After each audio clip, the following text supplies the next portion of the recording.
Suyin, this question is pretty interesting. This next question is, what do you think about the current financial education in Malaysia, and especially for non-business students? I think the problem is a lot of non-business or financial background students think that it is only the privilege of business or financial students to know more about money. What do you think about this? This is something that's very close to my heart because I was a high school teacher before this, and I think like this issue with financial education and lack of financial literacy is a global problem, not just a local problem. And for the case of non-business students being disadvantaged, I'm an economics graduate and so is Yi Xuan. Oh, okay. Okay, right? I just know it today. Yeah, from econs. Right? Yeah. That's my background. But being an economics graduate did not lead me to investments. It led me to looking at the world logically and understanding what drives an economy and what are some levers that can be pulled by the government or the central banks to stimulate an economy. Very theoretical stuff. So it's really up to us to fill in the blanks and connect the dots, because in this life, no one is handing us out any freebies or no one's really extending a hand unless we reach out for it and ask for help. So I think it's important for us to do our part, because yes, there are initiatives now more and more, and as more people talk about it, it gets easier. But I think we ourselves need to find the knowledge that we are looking for, and ask, and Google helps. Yeah, so what I understand is really take initiative regardless of your background. And personally, I can really testify to this because from what Suyin said, she's an econs graduate, me too. Yeah. And one thing that is very, very important, at least for me, is I realized that very, very few knowledge that I've learned as an economics graduate really helps in the practicality of investment, because a lot of things that is about when it comes to investment, you still need to go through all this very hardcore balance sheet, which is very important, fundamental to understand as an investor. But all these are not really being taught formally in our, at least in my degree life. So, so very important. Just understand that regardless of your background, it's a fair ground for all of us. It's an opportunity to learn. There's a lot of free resources out there. Just Google, as we say. And like you reminded me of this, Yi Xuan, so thank you. We bring different skill sets from our degrees and our experience in work, right? And what really sparked this idea was that I was talking to a friend of mine. He is an engineer by profession, and then now he's an investor. And he was telling me how if you really want to be a very good investor, you need to learn history as well. So you mentioned accounting, right? Balance sheets and stuff like that. So whether you are doing performance art or like engineering, all these skill sets that you have will fuel us in our journey as investors. And just because we don't come from like a business traditional degree doesn't mean we are disadvantaged. Yeah, I really believe that. Very, very important. Don't look at your background as something disadvantageous in your financial literacy journey. Okay, let me ask you this. Yeah. What's one thing you won't hesitate spending your money on, Yi Xuan? Books. This is very important. In fact, I just spent like a few hundred, more than $100 on books, which I think I will definitely need in this for me to achieve my goals in 2020. So I would not hesitate to spend on books that or courses that will really improve or guide me towards my growth. Yeah. What do you think? I mean, what would you not think twice before spending? I mentioned this to him just now. I hesitate all the time, but I will really put thought into spending money for my education, and I will like really think it through, and I think it's worth it. So for me, books, yes. And like courses, I really need to suss it out to see that it's really, really very good. And the thing about courses, yes, they are expensive, but if they are good, they're gonna shortcut your way to that learning. And time is something that is super important when you're investing, because we talk about compound interest and the magic of it, right? So education. Which pretty much sum up what I say in education as well. So very important. We're coming to the tail end of our video. We have two more questions that we set out to do. So Yi Xuan, how do you do it? How do you balance your career, your investing, your personal life, and your private time? This is a big one. Yeah, this is very interesting, and my answer to this question might not be something that I think of ideally. So for me, I don't have a very ideal conventional balanced life. For me, my work to become a better trader, to create content or to write on No Manila and as a coach, this is my life. I pick my work or my career as my life because I enjoy, or at least most of the time I enjoy what I do. So my work is my life and I'm pretty much a workaholic. So when I'm not sleeping, I'm working. And when it comes to personal life, I'm very selective, especially in 2020, on the people that I spend time with. Especially I will really want to treasure my time to focus on my growth. So whoever or the people or the events that really help in my growth, then I will really invest my time into all these things. What do you think, Suyin? I mean, how do you balance your life? Yeah, so I think this word balance creates a lot of stress. Yes. Right? And everyone thinks that we can balance. I think it is not as straightforward as balancing all these four components. I feel like there are some parts or like some seasons where I'm focusing more on my career, or some seasons where I want to focus more on my personal life and my me time. But I realize that the common factor is when I don't get enough me time, the rest of my four components will be very, very difficult and very stressed out. So it's something that I am working on and I'm still struggling with. So I try to be centered and be aware of what I currently need and what I am working towards, what's most urgent to me right now. And for me, like my relationships with my friends, my family, my boyfriend, they're very important. But sometimes they also take the back seat when it comes to building my brand, like content creation. It takes out a lot of time.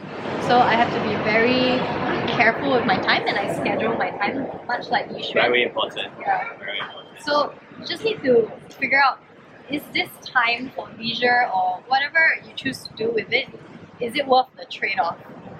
Yeah. True. Very important. Plan your time properly. So this is the question that I hope you have been staying tuned for. What is the number one success factor that is common to both of us that we agree? And you're gonna find out through this question. So Yi Xuan, are you ready for this question? Yep, I am. Okay, so how do you start your day and how do you end it? Okay, this is very interesting because what I do is whatever I want to do today, I'm gonna plan the day before. So as an example, if what I want to do on Monday, I'm gonna plan on Sunday. So I have a set of things that I do that I'm gonna do, which is pretty much automated, so I do not have to think about what I want to do. It's because it really is a waste of energy and time. So get prepared, get planned early. So to give you an idea, to give everyone an idea, what I do is in the morning, I meditate. This is very important. I meditate, I do positive self-affirmation. So basically this is really important to get me started to face the day. As you know, I train or practice my trading skills in as well throughout the day, so market can go irrational at times.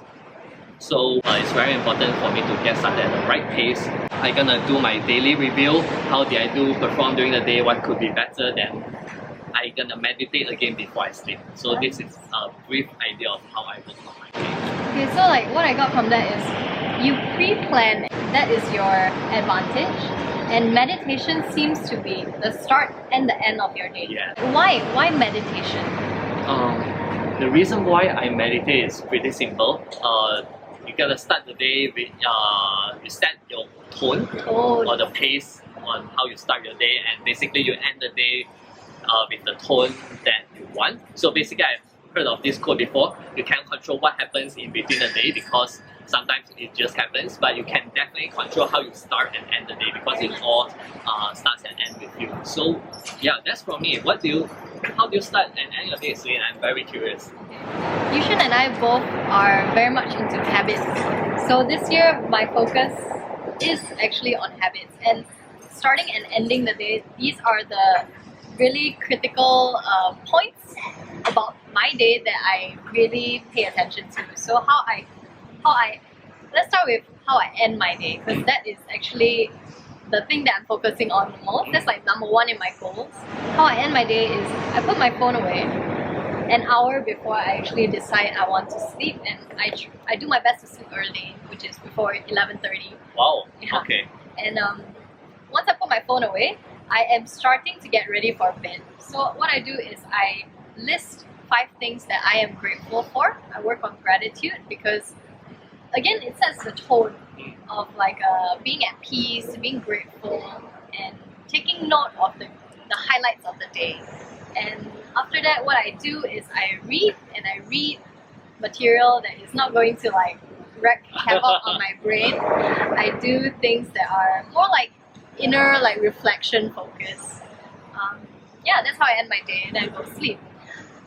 How I start my day is I wake up, I stretch, and then I do qigong.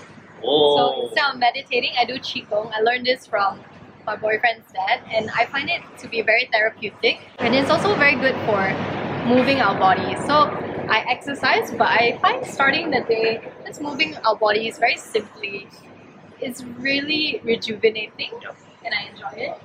And after that, I go through my to-do list, focusing on the things that will help me get to my goals, and then only I go to work. Yeah. And just very curious, I mean, from the time you wake up, do all that preparation to the time when you are getting ready to go to work, how long does it take for your morning preparation? It takes about an hour and a half max. So it takes time. So I actually make it a point to wake up earlier, and that's why sleeping early is so important for me. True. Because personally, the reason why I asked this question because I personally take around 45 minutes to 1 hour for my morning preparation as well. It takes time. Yeah. So that's why we need to schedule it in, make it a routine, build a system, build a habit around it. Yeah. Alright, so this is the bonus question that I think every Suyin fans is very eager to know. So Suyin, yes, you run a YouTube channel. So is your YouTube channel generating revenue, and if yes, how much? Okay, the short answer is yes. I have started generating revenue, not in the traditional sense of a YouTube video where we are looking at like per 1,000 views you get some ad revenue. No, I haven't reached the watch hours yet, so thank you for watching my videos and bringing it closer to that first threshold, so thank you so much. I have earned money from YouTube or through creating YouTube videos in the sense where I have some affiliate links, and they have been very generous, and also I've been engaged to speak at certain events or like campaigns to work with certain brands, and yeah, I've been very grateful to have been given these opportunities. So yes, I've earned more than 1,000 ringgit from all of these like miscellaneous things that I have talked about. And I think this is interesting because I started off YouTube not with the intention of earning money.